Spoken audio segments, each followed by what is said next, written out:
Исәнмесез, эфирда яңалыклар чыгарылышы, студияда Лилия Гатина, алга таба койбір темалар турында кыскача. Буран һәм бозлавы көтелә, автомобиль сөючеләр һәм җәяүлеләр һава торышы үзгәрүенә әзерме? Бердәмлектә көч, Тукай районы волонтерлары һәм активистлары хәрби хезмәткәрләр өчен тукмаш әзерли. Буран һәм бозлавы көтелә, Ярчалыда һава торышының шактый начарлануы күзәтелә. Бүген иртән термометр 2 градус минус тамгасын күрсәтте. Синоптиклар якын көннәрдә дә тагын да салкынрак булачак дип кисәтә. Автомобиль сөючеләр һәм җәяүлеләр һава торышы үзгәрүенә әзерме? Бу хакта алдагы минутларда сөйләрбез. Күп кенә автомобильчеләр һәм җәяүлеләр шәһәрнең төп проспектларында махсус техниканы күргәннәр инде. Машиналар юлларга боздан реагентлар сибә. Күпчелек машина йөртүчеләр сүзләренчә, резинаны алар алдан алыштырганнар. Резину поменял, гололеда нет, нормально. Мопад работает. Резину поменял в середине октября, когда еще температура около +5, уже пора менять резину. Потому что летняя изнашивается при такой температуре. Ну и самому безопасней. Җәяүлеләргә дә кышка ая киеменә күчәргә вакыт ди шәһәрдәшләр. Ну, пока что нормально, а зимой ледоступы одену. Когда гололед начнется сильно, ледоступы одену. На улице нормально, гололеда я не заметила, иду спокойно на фитнес. Бу атнада шактый суыта дип кисәтә синоптиклар, инде чәршәмбе төнлә һава температурасы -10 градуска кадәр төшәргә мөмкин. Көндез дә плюс күрсәткечләр көтелми. 7 ноября погодные условия в Татарстане будут формироваться под влиянием теплого фронта северного циклона. Ожидается облачная погода с небольшим снегом. Минимальные температуры воздуха ночью составят -4, -9. Максимальный днем 0, -5. На дорогах местами скользко. Ял көннәрендә бераз җылына. Республиканың гидрометеорология үзәге мәгълүматларына караганда, 8 һәм 9 ноябрьдә юеш кар һәм яңгыр явуы, юлларда бозлавы көтелә. Максималь температура төнлә -5 градуска кадәр, көндез +2 градуска кадәр булачак. Лилия Гатина, Яна Вальдю, Тимур Сафронов, яңалыклар. Бүләкләр үз геройларын тапты. Шолда иң яхшыларны бүләкләделәр. Беренче чиратта махсус хәрби операцияда катнашучыларны 4 сугышчыга батырлык өчен, шулай ук Суворов һәм Жуков медальләре тапшырылды. Безнең төшерү төркеме ватанны саклаучыларның кайберләре белән танышты, шулай ук аларның туганнары һәм якыннары белән аралашты. Качей кушаматлы СВО ветеранына батырлык өчен медале тапшырылды. Шушы вакыйга өчен ул Чаллыга Мәскәүдән килгән. Ират махсус хәрби операция зонасында 2023 елдан бирле булган. Ул вакытта ул Россия оборона министрлыгы белән контракт имзалаган. Сугышчан килешүдән соң Ират алгысызлыкка китә. Это было на запорожском направлении. Врага было, у нас была позиция, которую мы, собственно, удерживали. У нас оставалось 10 человек. И у противника было до роты солдат, то есть с техникой. Вот мы защитили свою позицию, не дали врагу пройти дальше. Тагын бер чаллылы бүләккә лаек булды. Тагил кушаматлы СВО ветеранына Суворов медале тапшырылды. Ират шулай ук хәрби хезмәткә контракт имзалаган. Люблю свою родину, все-таки я здесь родился. И поэтому, как бы там ни было, я буду топить за нее. Правы мы, не правы в этой ситуации. Во всяком случае, я за свою родину. Ну и поэтому решил тоже какой-то вклад внести в общее наше дело.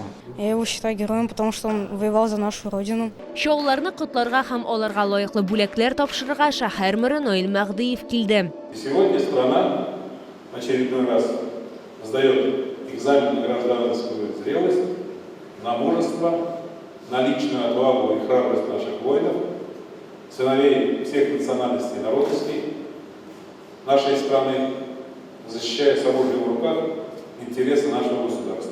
3000-нан артык чаллылы махсус хәрби операциядә катнаша. Шәһәр үз чиратында сугышчыларга кирәкле ярдәм күрсәтә. Волонтерлар да, активистлар да, эшмәкәрләр дә, хакимият вәкилләре дә ярдәм итә. Лилия Гатина, Илмир Гайнетдинова, Кирилл Хабзей, яңалыклар. Бердәмлектә көч, Тукай районы волонтерлары һәм активистлары нәкъ менә шундый девиз астында яшәйм. Башта алар хәрби хезмәткәрләр өчен гуманитар ярдәм җыеп җибәрсә, хәзер өй тукмашы да әзерлиләр. Бу эшне хезмәттәшем дә күзәтте. Иләрен искә төшереп, тәмне итеп, күңел җылыбызны салган, дугаларыбыз белән басылган тукмашларыбызны ашасыннар дип оештырылган бу күркәм Махсус хәрби операция башыннан ук Тукай районының битараф булмаган халкы хәрбиләргә гуманитарий ярдәм җыя һәм җибәрә. 2024 елның февральнан активистлар алар өчен үй токмачы да әзерли башлаган. Бу эштә балалар бакчасы тәрбиячеләре, мәктәп хезмәткәрләре, фельдшерлар, китапханәчеләр һәм кече Шилнә мәчетенә йөрүчеләр катнаша. Бүген алар 50 йомыркадан токмач ясадылар. Җегетләребез безнең очрашуга кайталар һәм алар безнең ризыкларыбыздан бик канәгать булып китәләр. Безнең әлемендә кыры шәйләр дә, кыры үләннәр дә киптерәбез. Авыл халкы бик нык ярдәм итә. Аннан соң почта хезмәткәрләре безне бик нык поддерживать итәләр. Күп күчтәнәчләр кертәләр коробкаларга салып. Чын күңелдән эшлибез. Чын күңелдән эшләгән. Тәмне булсын дип, балаларга ошасын дип, тамаклары тук булсын дип, аларга барып ирешсен дип, шатланып ясагач, җайлы була, ул җайлы бара. Ул бит инде күмәк эш бар җирдә дә җайлы бара, Аллага шөкер. Монда барысы да чын цехтагы кебек һәркемнең үз бурычы бар. Берәүләр камыр ясый, икенчеләре җәя, буй-буй итеп токмач кисә. Моннан тыш активистлар сугышчыларга башкача да ярдәм итә. Мисал өчен Илмира Сунгатуллина сугышчылар өчен җылы оек башлар бәйли. Әз генә булышасы килә, шуңа күрә. Әбиемә рәхмәт. Исәм чагында оек баш бәйләргә өйрәткән, әйе, шуңа күрә. Монда инде бөтенесе килә, бөтенесе хәлдән килгәнче булышабыз. Безнең балаларыбыз, балаларның аталары исән сау кайтсыннар. Күрше кабинетта да эш кайный, бирдә язучы ручка тавышлары килә. Кече Шилнә мәктәбе укучылары солдатларга хатлар яза. Гөлнара Тухватуллинаның алгысызлыкта туганы да бар. Ул өйдә сугышчыны ничек көтүләрен ишетеп кенә белми. Солдат образга да теләгебез шундый, без булдырабыз. Сез Алла бирса, иншалла исән сау кайтугызны телибез. Иншалла безнең посылкаларыбыз, эшләгән эшләребез аларга хәтлек барып җитсен, кабул булсын һәм исән сау булып кайтсыннар иде. Өлкәннәргә классок балалар бакчасында тәрбияләнүчеләр дә ярдәм итәргә тырыша. Моннан тыш бер төркем волонтерлар токмач һәм үлән шәйләре әзерләү белән шөгыльләнгәндә, активистларның икенче төркеме маскировка шелтәрләре үрә. Бисмиллahны әйтеп башлыйбыз. Язган яңадан әле менә монда без үзебезнең сүзләребезне язып җибәрәбез. Һәрбер әнанда безнең биркесе бар аның. Шунда үзебезнең теләкләребезне шулай язып җибәрәбез. Ярдәм артык булмый, чөнки без бердәм булганда гына көчлебез ди активистлар. Лилия Гатина, Сергей Вильданов, яңалыклар.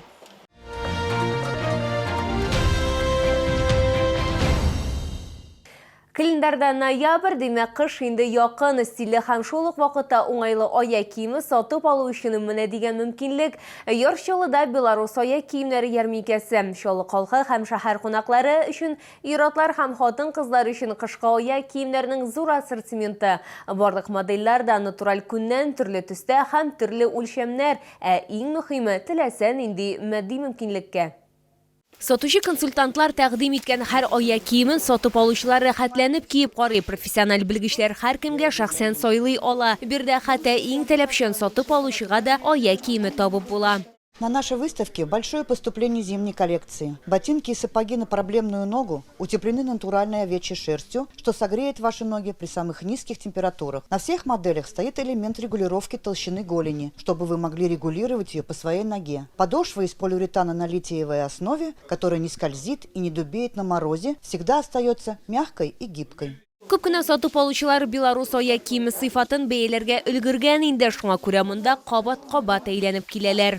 Здесь лучше, чем по магазинам ходить, там все такие жесткие какие-то. Здесь мы уже привыкли. Беларусь аяк киеменнән тыш бирдә төрек текстилен дә сатып алырга мөмкин. Әйдәгеләрне җылы плед, юрган һәм мендәрләр белән сөендергә була.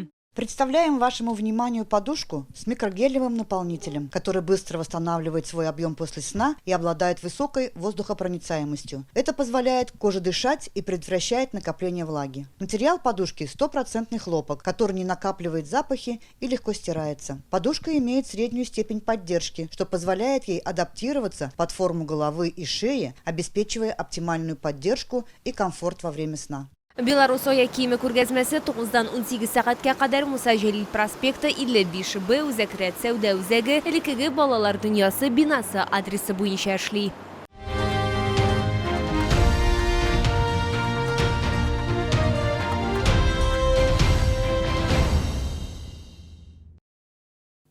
Бу сезгә җиткерәсе соңгы мәгълүматыбыз иде. Мин Лилия Гайсын, сезнең белән сау булашам. Исән мин булыгыз.